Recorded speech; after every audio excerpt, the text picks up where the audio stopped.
World express में आप सभी का स्वागत है।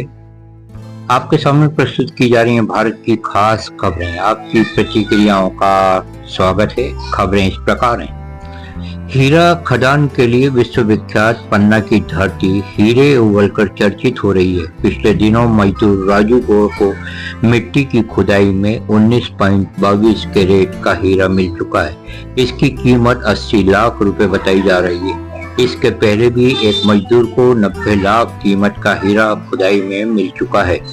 राष्ट्रपति द्रौपदी मुर्मू इन दिनों विदेशों में काफी लोकप्रिय हो रही हैं। पिछले दिनों आपको फिजी का सर्वोच्च सम्मान कंपेनियन ऑफ द ऑर्डर से सम्मानित किया गया। इसी प्रकार मुर्मू को तिमोर लेस्टे के सर्वोच्च नागरिक सम्मान grand collar of the order of Timor Leste से उनके समकक्ष जो रोमोस होर्ता के द्वारा सम्मानित किया गया। मुर्मू ने कहा है, यह पुरस्कार दोनों देश के मध्य मजबूत रिश्ते की निशानी है। मुर्मू की उस उपलब्धि पर सारी दुनिया से उनको बधाई मिल रही है।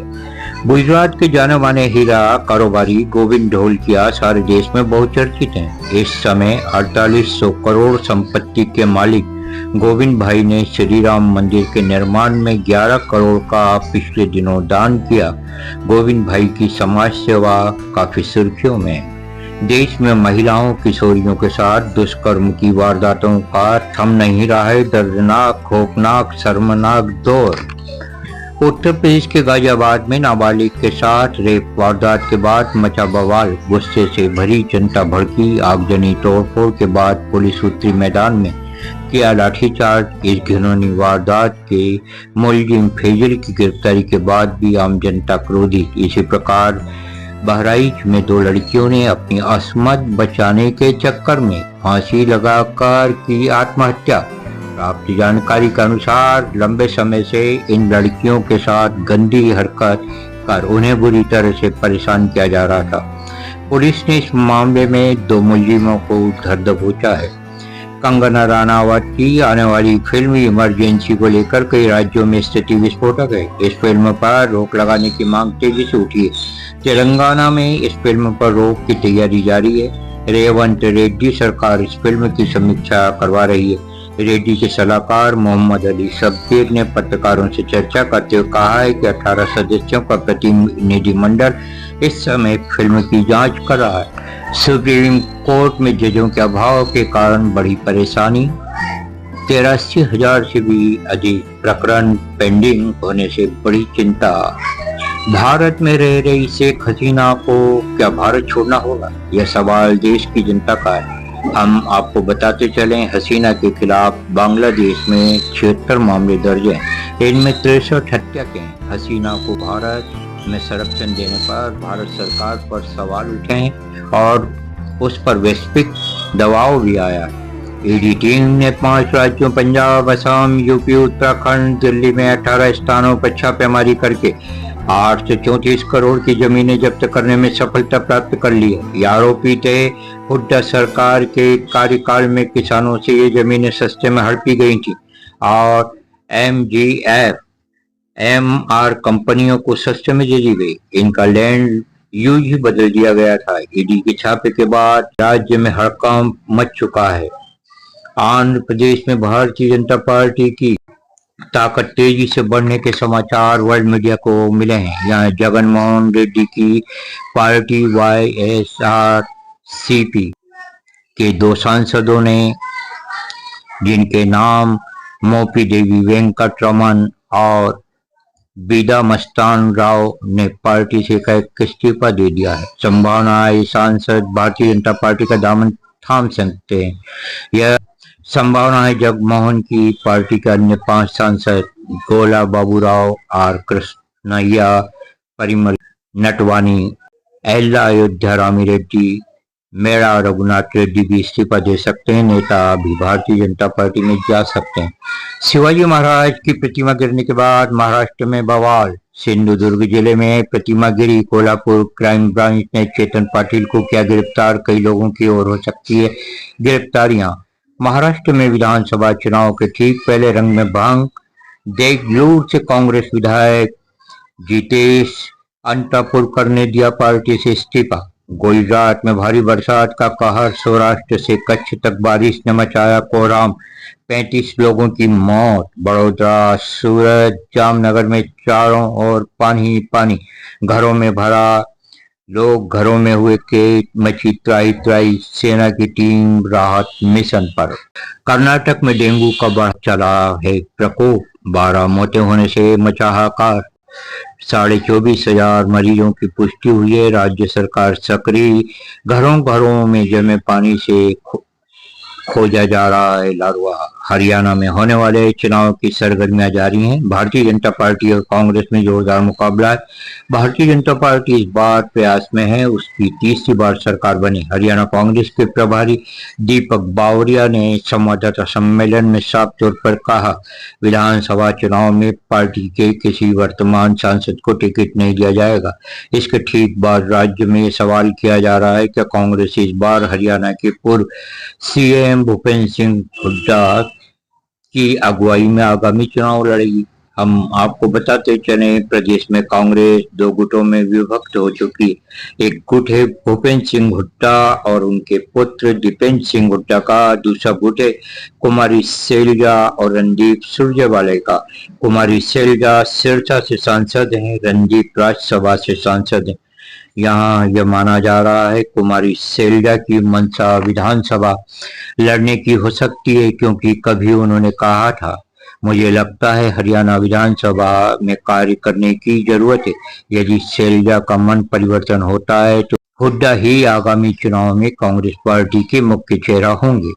राजनीतिक पार्टियां चुनाव में जमकर खर्च करती हैं। एक रिपोर्ट के अनुसार लोकसभा चुनाव में टीएमसी ने चुनाव लड़ने के लिए 360 करोड़ रुपए खर्च किए हैं। चुनाव आयोग को टीएमसी ने अपने व्यय विवरण में यह जानकारी दी है। हम आपको याद कराते चले, टीएमसी ने पश्चिम बंगाल की सभी 42 लोकसभा सीटों पर चुनाव लड़ा। इसमें उसे 28 सीटों पर शानदार विजय से भी प्राप्त हुई थी। राष्ट्रीय स्वयंसेवक संघ प्रमुख डॉक्टर मोहन भागवत को एडवांस सिक्योरिटी लाइजन ASL सुरक्षा प्रदान की गई है। यह सुरक्षा प्रधानमंत्री और गृह मंत्री को उपलब्ध है। असम के मुख्यमंत्री हेमंत बिस्वा का बयान काफी सुर्खियां बटोर रहा है। इसमें हेमंत ने कहा है, बांग्लादेश में हिंदुओं की हालत बेहद खराब है। बांग्लादेशी नागरिक उन्हें बुरी तरह प्रताड़ित कर रहे हैं। इसके बावजूद वे वहां संघर्ष कर रहे हैं, लेकिन वहां के मुस्लिम भागकर हमारे देश में घुस रहे हैं। अपने बयान में आपने आगे कहा है, एक भी हिंदू भारत में प्रवेश की कोशिश नहीं कर रहा है, लेकिन सीमा पर 35 मुस्लिम घुसपैठियों को गिरफ्तार किया गया। करीमगंज बदलपुर में 2 घुसपैठियों को धर दबोचा गया। बांग्लादेश के हिंदू हमारे प्रधानमंत्री मोदी से अनुरोध कर रहे हैं कि उनकी सुरक्षा को लेकर बांग्लादेश की सरकार पर दबाव बनाना चाहिए। दिल्ली की पुलिस की स्पेशल सेल की सतर्कता से दिल्ली में अलकायदा के 11 संदिग्धों को पिछले दिनों गिरफ्तार कर लिया गया। सेल को राजस्थान, झारखंड, उत्तर प्रदेश की पुलिस की मिली इस मिशन में भरपूर मदद। बताते हैं, राजस्थान से 6, रांची से 4, हजारीबाग से 1, अलीगढ़ से 4 गिरफ्तारियां हुई हैं। जब लंबे समय से जम्मू कश्मीर आतंकियों अलगाववादियों से बुरी तरह से त्रस्त हो, ऐसे दौर में पीडीपी ने अपना चुनावी घोषणा पत्र जारी कर दिया है। इसमें उसके राष्ट्रद्रोही होने की चर्चा को बल दिया है। जम्मू कश्मीर में विधानसभा चुनाव होने और पीडीपी ने चुनावी घोषणा पत्र में अलगाववादी संगठन जमात-ए-इस्लामी से प्रतिबंध हटाने और जेल में बंद अलगाववादी नेताओं की रिहाई का मार्ग प्रशस्त किया जाएगा, ऐसी बात कही है। इस घोषणा पत्र के सामने आने के बाद भारत भक्ति जनता में सवाल किए जा रहे हैं, क्या पीडीपी का यह घोषणा पत्र उचित है? पीडीपी यदि चुनाव जीत कर सत्ता में आती है तो क्या जम्मू कश्मीर में जारी आतंक की रोकथाम कर पाएगी? इसका जवाब तो यही आता है, कदापि नहीं। ऐसी पार्टी को वोट देना कदापि उचित नहीं है। गुजरात में चक्रवाती तूफान का भारी भय, कच्छ, मांडला, सौराष्ट्र में बन रहा है बड़ा चक्रवात, मचा सकता है तबाही। और आपके सामने एक महत्वपूर्ण खबर को लेकर हम उपस्थित हैं। उत्तर प्रदेश के मुख्यमंत्री योगी आदित्यनाथ इस समय लोकप्रियता के ग्राफ में तेजी से बढ़ते जा रहे हैं। कुछ समय पूर्व ही उनका नाम भारत के अगले प्रधानमंत्री के रूप में तेजी से दौड़ा। इस चर्चा ने उन लोगों की नींद उड़ा दी जो उनका विरोध करके उन्हें नाहक बदनाम करने पर आमादा थे और हैं। इस काकस के असहयोग की वजह से लोकसभा के चुनाव में भाजपा उम्मीदवारों को हराया गया। इस करतूत का मात्र एक कारण था योगी को मुख्यमंत्री पद से हटाने का। योगी ने उत्तर प्रदेश में चल रही गैंगवार माफिया कुराज को खत्म करने का बीड़ा उठाया। कुख्यात गैंगस्टर विकास दुबे को इनकाउंटर में पुलिस ने मार गिराया। एक अन्य गैंगस्टर अतिक का खात्मा दिलेरी से करवाया। उसके बाद योगी हटाओ मुहिम चली, लेकिन भाजपा कमान ने सभी बागियों को कहा, हद में रहो, मुख्यमंत्री तो योगी ही रहेंगे। योगी आदित्यनाथ उत्तर प्रदेश में विकास कर रहे हैं। उनकी इच्छा शक्ति प्रबल है। देश के सबसे बड़े प्रदेश उत्तर प्रदेश में जन समस्याओं का अंबार है। इसके बाद योगी का कार्यकाल उपलब्धि युक्त है। उन्होंने जागरूक मुख्यमंत्री का परिचय दिया है। साहसिक फैसले लेने एवं निष्पक्ष निर्भीकता से अपनी बात रखने में कुशल योगी आदित्यनाथ के कार्यकाल में अयोध्या में श्री राम जी का मंदिर बनना सबसे बड़ी जानदार और शानदार उपलब्धि है। सनातन के सशक्त समर्थक योगी के कार्य उनकी इच्छा शक्ति के परिचायक है। वर्ल्ड एक्सप्रेस वर्ल्ड मीडिया का आकलन उन्हें इस समय का देश में सर्वप्रथम मुख्यमंत्री का खिताब देता है। योगी एक ऐसे राजनेता है जिनका दामन साफ सुथरा है। कुछ अपवादों को छोड़ दिया जाए तो वे इस समय अपने तेज ओज से लोकप्रिय जननायक हैं। समीक्षा आलोचना उचित है, पर यह निष्पक्ष हो, इसमें निरखीर विवेचन होना चाहिए। इस दृष्टि से मोदी के वास्तविक उत्तराधिकारी योगी आदित्यनाथ ही हैं। प्रतिक्रियाओं का स्वागत है। आप इस खबर पर अपनी क्या प्रतिक्रिया देना चाहेंगे? कुछ अन्य खबरें आपके सामने प्रस्तुत हैं। भारतीय जनता पार्टी कल 2 सितंबर से अपना सदस्यता अभियान प्रारंभ करेगी। नई दिल्ली में प्रधानमंत्री नरेंद्र मोदी कल स्वयं सदस्य बनने के पश्चात अभियान का श्री गणेश करेंगे। 3 सितंबर को मुख्यमंत्री योगी आदित्यनाथ उत्तर प्रदेश में अभियान का औपचारिक शुभारंभ स्वयं सदस्य बनकर करेंगे। भारतीय जनता पार्टी सूत्रों ने वर्ल्ड मीडिया से चर्चा करते हुए बताया, 10 करोड़ नए कार्यकर्ता जोड़े जाएंगे। यह पार्टी का लक्ष्य है। झारखंड मुक्ति मोर्चा से पूर्व मुख्यमंत्री चंपई सोरेन ने दिया इस्तीफा। भारतीय जनता पार्टी की सदस्यता ग्रहण की।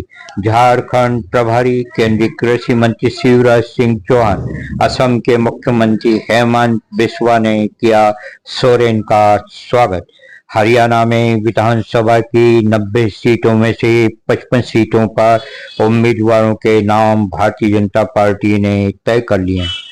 अन्य नामों का ऐलान करने का इंतजार किया जा रहा है। बताइए ये खबरें आपको कैसी लगी? आपकी प्रतिक्रियाओं का स्वागत है। जय भारत।